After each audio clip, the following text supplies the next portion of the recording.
Away from that and back to some politics, and President Uhuru Kenyatta is now set to be sworn in as the 5th president of the Republic of Kenya next week on Tuesday. Well, this is in line with the 7-day period provided by the Constitution after a ruling is delivered by the Supreme Court. Well, this comes as NASA maintains it will push forward with the establishment of the People's Assembly that seeks to call for a repeat of the presidential election by the 9th of February next year. Amekuwa amiri jeshi mkuu wa majeshi yote ya ulinzi ya Kenya. It will be the second time that President Uhuru Kenyatta will be taking an oath of office for another term of 5 years as the country's president after his first swearing in April 2013. In line with Article 141 on assumption of the office of the president, the swearing in of the president-elect shall be in public before the Chief Justice, or in the absence of the Chief Justice, the Deputy Chief Justice, and it will be on the first Tuesday following 7 days of the Supreme Court verdict. The swearing ceremony is set to be held on the 28th of this month, which will be Tuesday next week at Kasarani Sports Complex, and in the presence of Chief Justice David Maraga. Already preparations for the swearing-in have started in earnest, including sending invitation cards to different heads of state and government around the world. Assumption of the Office of the President Committee that is organizing the swearing-in visited Kasarani Stadium Monday afternoon to inspect the grounds where the swearing-in will take place.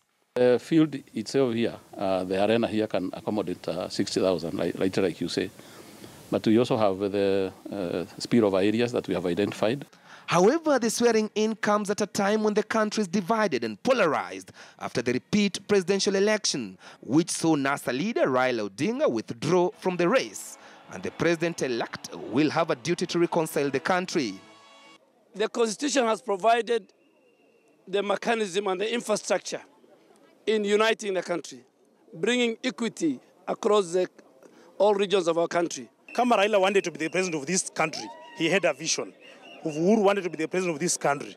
They all have a vision for this country. These are two people who can sit together, alafu waongee, alafu wajue nini yenye inafanyika. Itabidi Uhuru, si alisema ataongea na Raila, amuite waongee bila kusikiza watu wengine kando kando. After the 2013 general election, which also left the country divided, the president and his deputy organized meetings in different counties, preaching unity and peace among Kenyans who support different political ideologies. A legal solution may not be a solution in the circumstances.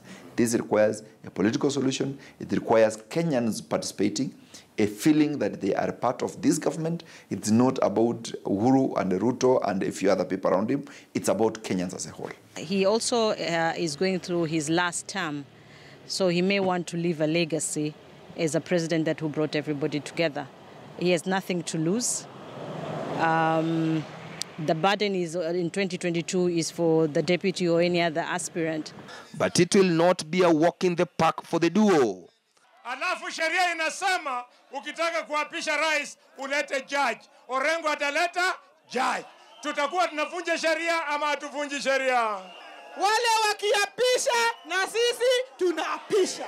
Wakiapisha tunaapisha. Even if he was to take a Bible and be sworn in by any other person and take oath, but will that oath be recognized as an oath for an office of the president? I don't think so. Unless it's conducted in the manner that is prescribed under the Constitution, then it does not become a valid issue. For me, that is a political statement. But even as such plans remain scanty, the National Resistance Movement continued to push for the adoption of a motion to form a People's Assembly in the county assemblies that will be used to approve a repeat of the presidential poll by 9th February next year. The opposition can continue with the role of opposition because any government needs a watchdog, and the opposition can do that job and continue to demand for change in the issues they were interested in, for instance, the IEBC and other institutions. The NASA leadership has promised to continue with their plans to pile pressure on the Jubilee regime through street protest until they agree over a repeat presidential election, and an announcement will be made within the next 5 days.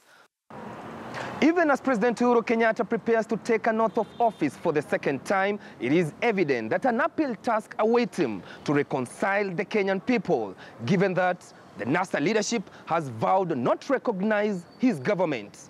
Chris Dairo, KTN News in Nairobi.